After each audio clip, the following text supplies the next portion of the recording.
os produtores de conteúdo foram substituídos pelos verdadeiros produtores de conteúdo que transformavam a sociedade. Os músicos, os artistas, os escultores, os pensadores, que perderam espaço, que foram atropelados por essa cultura do digital. Então, assim, do seu ponto de vista, o que é mais difícil hoje? Fazer curadoria de conteúdo ou ter uma mentalidade que fala assim, não, eu preciso me educar e não ser consumido por esse lixo, essa infoxicação em excesso? Olha, eu tenho uma visão um pouco diferente disso, sabia? Uhum. Porque, por exemplo, se a gente for voltar a eras anteriores a essa explosão de conteúdo digital, as pessoas tinham conteúdo vindo da televisão. Você trabalhou em televisão. E na televisão você faz o conteúdo pensando sempre na média das pessoas, certo? Perfeito. Então você não faz um conteúdo assim, vou fazer um conteúdo de um programa sobre filosofia e botar no horário nobre. Você vai perder, cara. Claro. A média das pessoas quer ver novela. Popular. Então, exatamente. Então esse programa nunca poderia existir. Nunca poderia. Agora que o digital ele consegue existir na hora que ele quiser. Então, tem até é um título de um livro do Walter Longo, né? Que ele fala que nós vivemos agora o fim da Idade Média, porque tudo era baseado nas médias. Isso aqui é para a média das pessoas, né? Ah, essa grade de programação, desenho infantil. Não, é nesse horário porque as crianças estão vendo nessa hora. Acabou a Idade Média agora. Ele fala que a Idade Média não acabou em 1453, quando caiu Constantinopla, né? Ele fala que acabou agora porque veio o digital. Nós entramos na Idade Mídia, onde o conteúdo é altamente customizável para as pessoas. Então pense em um artista, um escultor, por exemplo. Se esse cara não estivesse próximo daqueles que detinham esse poder de comunicação gigantesco com as massas, o trabalho dele nunca apareceria. Quem tinha lugar nessas horas era a Anitta, que é muito grande, é o Luan Santana. O pequeno não tinha espaço até se tornar grande. E quem decidia quem era grande era um jogo onde o grande fica cada vez maior e o pequeno nunca aparece, né? Perfeito. Meio que um efeito de Mateus, que lá na Bíblia, né? Quem tem mais será dado, a quem não tem, até o pouco que tem de será tirado. Porque o cara era pequeno durante tanto tempo que ele desistia. Hoje, o grande, ele consegue ainda aparecer na mídia, ele consegue aparecer em redes sociais, só que o pequeno ele pode crescer do nada em rede social e conquistar o espaço dele sem que ele nunca precise aparecer naquela velha mídia de antigamente. Então eu vejo essa liberdade como uma baita oportunidade para esse pessoal que está começando. E lógico que, como você tem muito conteúdo, você tem o desafio bônus, né? de consumir. Achei maravilhoso que você trouxe o bônus. E esse bônus ele é evidente, né? Tudo Sim. tem bônus e ônus. Tudo Sim, na vida, sim. né? Inclusive as coisas, como o toque de Midas, o bônus é virar ouro, mas como é que você vai beber ouro? Exatamente, Né? exatamente. E o ônus talvez acho que você vai complementar agora. E agora, para as pessoas, você tem muito mais conteúdo a ser consumido. E tem muita besteira na internet. Claro. Porque besteira dá muito view, pô. De vez em quando eu faço uns comentários mais sarcásticos no Instagram, é quando explode, né? Entendi. Quando eu falo de, sei lá, investir em CDB, né? Tem 3 compartilhamentos. Quando eu faço uma piada, né, falando da minha vida com a minha esposa, tem 300. Perfeito. Mas esse é o ponto, né? O Sêneca tem uma frase onde ele fala que nenhum homem sábio se revolta contra a natureza. E a gente sabe que a natureza do homem é procurar entretenimento, aquilo que ele gosta mais, né? Nem todo mundo gosta de estudar. Ir em direção do prazer, né? Exatamente, a gente gosta dessa parte. Então, quem faz conteúdo relacionado a entretenimento sempre será maior do que quem faz conteúdo relacionado à educação, por exemplo. Só que o ponto é que, como agora esse cara que faz conteúdo de educação, ele consegue iniciar o negócio dele com um investimento praticamente zero, ele tem muito mais chance de permanecer no negócio de educação. Porque antigamente ele começava, não ganhava dinheiro e ele desistia. Então hoje está muito mais fácil as pessoas buscarem educação na ponta, com quem elas querem aprender. Porque antes elas entravam numa faculdade para ter um professor que nem conheciam. Hoje elas sabem, não, eu quero aquele professor ali, e vão atrás do cara, conseguem achar. Quem quer aprender comunicação hoje, pode aprender diretamente contigo. Perfeito. E há um tempo atrás não tinha. Você tem que fazer uma faculdade de jornalismo, a gente tem um exemplo aqui. Exatamente. A Giovana trabalha comigo, né? A Giovana tá aqui. A Giovana virou case, ela tá vivendo um período, inclusive, de transformação, do ponto de vista, não só a Giovana, existem várias outras Giovanas. Pô, esses dias nós fomos numa reunião e falamos, num bate-papo, para um cara que estava sentado do outro lado da mesa, que foi professor universitário por muito tempo, e eu falei, ela está pensando em largar a faculdade. Ele falou, não faça isso. E aí quando você vai perguntar se ela aprende hoje, não ela, qualquer Giovana no lugar, ela aprenderia mais aqui, estando comigo ou na faculdade? Muito mais aqui. Né? Por quê? Porque você aprende na ponta, no final. Porque analisei o histórico dessa pessoa, sei o que eu quero e quero aprender aqui na prática. E isso funciona. E a internet promoveu esse encurtamento.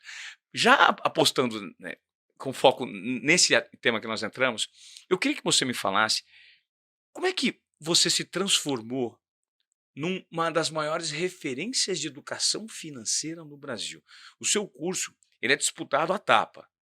Qual que é o segredo por trás disso? É o background histórico que você conseguiu fazer, histórico que eu digo de muito conteúdo, de muito estudo, e que você consegue, por meio de adaptações metafóricas, fazer analogias que façam sentido, e isso faz com que o seu conteúdo fique robusto. Olha, se eu for procurar motivos para isso, né, a gente tem uma visão analítica melhor do que sintética. Né? Eu quero dizer o quê? Agora que eu já estou com um curso muito bom, é fácil eu pegar isso, relativamente mais fácil, e tentar destrinchar para achar os motivos. Só que lá atrás, quando eu estava começando, se eu falasse os motivos que eu acho que iriam me diferenciar dos outros, todo mundo falaria, besteira.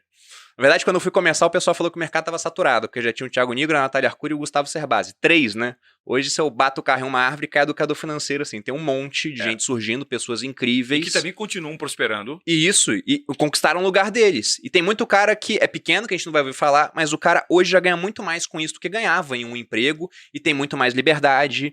Mas eu acho que o que me diferenciou, falando com os meus alunos, foi principalmente o fato de que as pessoas elas saíam do curso e tinham gostado muito do que aprendiam lá.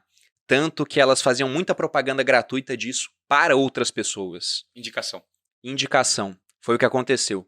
E isso não foi planejado. O planejado inicial era, eu sempre falei isso para minha esposa, eu quero que os meus alunos saiam daqui tão gratos a ponto de, sei lá, encontrar com ele na rua e falar, tudo bom, Bruno? Esse aqui é o meu filho de 5 meses, chama Bruno. Em sua homenagem. Eu queria isso. Legal. Acho que não aconteceu, né?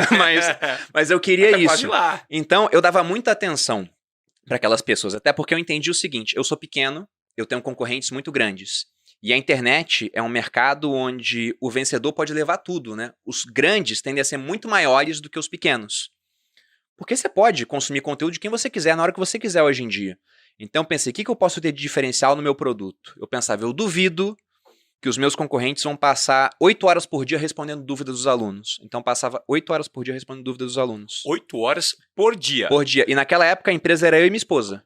Eu cheguei a fazer acupuntura na mão, assim. Porque ficava, né? Dava tendinite por conta de esforço repetitivo. E isso talvez ninguém saiba. E as pessoas não, elas achavam, inclusive, né? Depois de um tempo, quando era pequenininho, ninguém tinha dúvida que era eu. Quando chegou na época da turma 8, 9, o pessoal pensava que eu tinha contratado alguém para se passar por mim. Né? E aí elas iam me testar. Perguntava no Facebook, depois ia no Instagram. Eu falava, eu vi que você perguntou no Facebook. Nossa, é você mesmo. E era. Entrega. Exatamente, era muita entrega. Então, por conta dessa grande entrega, né, quando você dá alguma coisa para as pessoas de bom, elas querem retribuir. E essa retribuição acabou fazendo com que o curso ficasse muito famoso. E só através de boca a boca, porque eu só comecei a investir nessa parte de post patrocinado esse ano. Então, até esse ano, eu nunca tinha feito nada disso. E nesse ano eu lancei a turma 13, 14, 15. Então, foram 12 turmas apenas com tráfego orgânico. Somente com os alunos falando para outras pessoas que o conteúdo era muito bom. E isso é muito poderoso, porque se a gente for pensar, Ivan, na evolução dos meios de atingir a massa, né, através de publicidade, a gente vê que tem muita coisa que começa dando certo, quando é um macete que ninguém conhece. Perfeito. Aí depois aquilo vai se massificando, muita gente usando, e para de dar certo. Então você pega, por exemplo, imagina o cara que botou o primeiro outdoor em uma cidade, né? Se não tem outdoor nenhum, vira uma atração turística, o pessoal tira foto, né? Agora, a hora que enche de outdoor, o cara fica meio cego para aquilo. Perfeito. Igual em site, o cara botou o primeiro banner num site, ele aparece. De repente, se tem muito, você fica cego.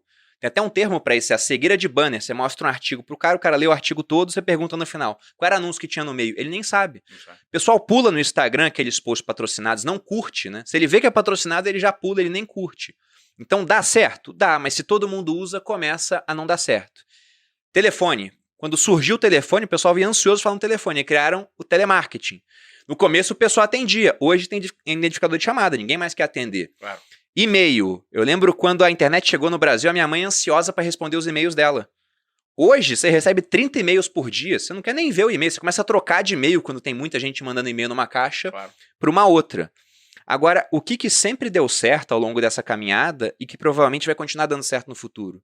É a indicação sincera de um amigo chegando para você. Ivan, fiz um curso com o Bruno Perini, cara, você tem que fazer esse curso. É o teu amigo, não é uma pessoa que você não conhece tentando te vender alguma coisa que vai ganhar uma comissão. É o teu amigo que não vai ganhar nada por isso, te dando uma indicação sincera, porque de fato ele gostou muito do produto. Ele já quebrou umas 5, 6 objeções de cara que eventualmente pudesse aparecer. Não, e o cara talvez nem faça o meu curso agora, mas aquilo fica na cabeça dele.